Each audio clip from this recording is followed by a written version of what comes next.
Welcome back to the Morning Blend. You know, it's easy to make a New Year's resolution to commit to stay healthy, but actually seeing it through can be a little tough. That's especially true when you don't know what actually being healthy and what healthy is for you. Health correspondent Jim Morelli is here to help us with that. Good morning to you. Welcome. Good morning. Good to be here. A lot of people made New Year's resolutions to eat better, maintain a healthy lifestyle, and it's hard to do sometimes, isn't it? It is. About 91% of resolutions fail, and that's because people bite off more than they can chew, and then they choke.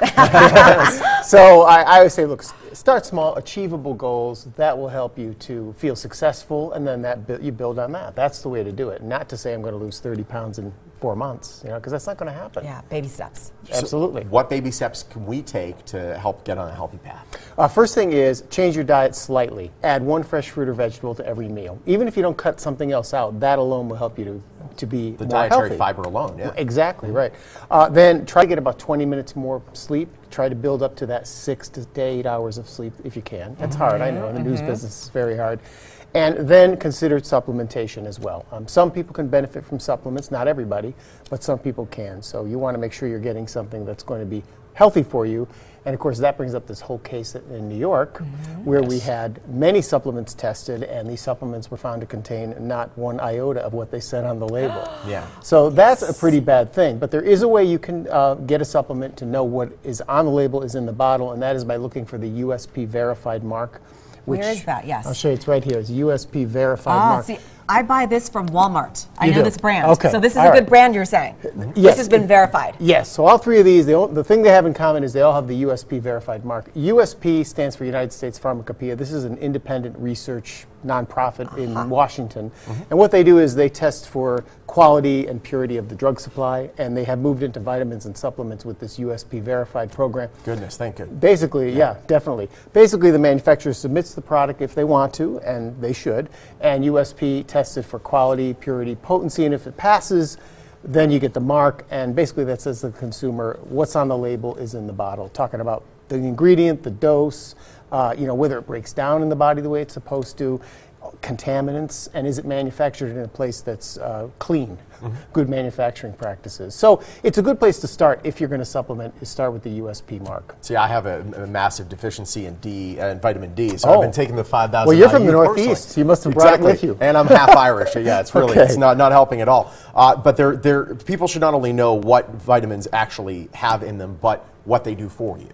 Yes, correct. Now, for example, many people will decide, oh, I feel tired, I'm going to take iron. Well, if you also have an ulcer, you're going to be in trouble because iron actually can cause bleeding.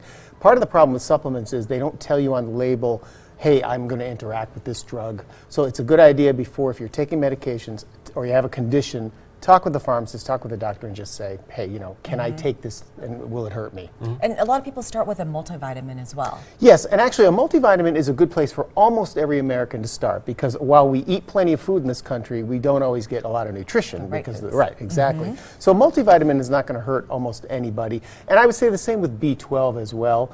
But again, it's better to get things from food. That's really the first choice. If you can't get it from that, then yes, consider supplementation. So if we're inside the drugstore, we can go up to the pharmacist and ask, hey, what will this do to me?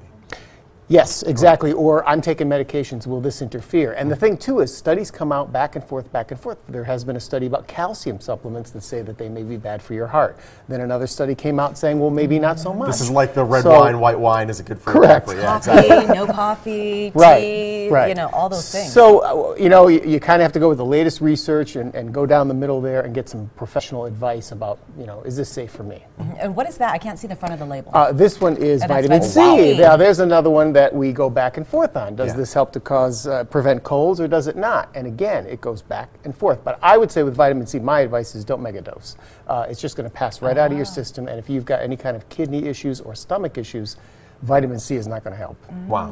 What about form factors? Because you see some are gel caps, some are the solid pills like that. You see gummies now. Yeah. Liquid form. Is there a difference in any of this? Yeah, there is a difference in that if you see a gel cap or a gummy, usually those will be absorbed more quickly. Oh, wow. And sometimes vitamins are intended to break down slowly. Yeah. So that's why you'll want a tablet like that. But in general, for all pharmaceuticals, if you take something that's in a liquid form, it gets absorbed right away, and that would include a gel cap or a gummy. Any excuse to eat a gummy bear, I'm in. Yeah. It tastes good. Now, I do my vitamin C in the packet.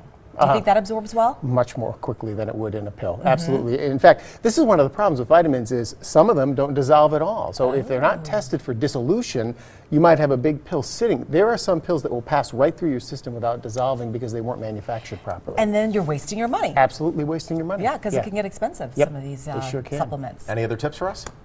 The only thing I would say is as we're moving into the spring season, make sure that you are getting sleep. We're going to change the time soon. Oh, yeah. And believe it or not, Losing an hour. many accidents actually happen this week, car accidents, when the time changes because Wow. people never catch up that hour they lose. So this week particularly, pay attention to your sleeping. And when it comes to sleep, do you tend to try to go to sleep at the same time, even on the weekends? We'd It's like so to, but- hard, Yeah. and it's hard to get into that routine and to unplug. Yeah. Well, you know, my doctor tells me that actually if you're a very physically active person, you probably need less sleep than most people. And 6 hours may be enough for you. So, yes, ideally you should go to bed the same time. You know, I'm not going to do that. You're not yeah, gonna right. do that. It's so hard. It's great having you in, and at USP, I'm going to be looking I for that. know. That's a good tip. Thank you so much. My pleasure. Thank you. Great having you. Now, stay healthy this year. For more information on everything you just saw today, be sure to visit the website right there on your screen.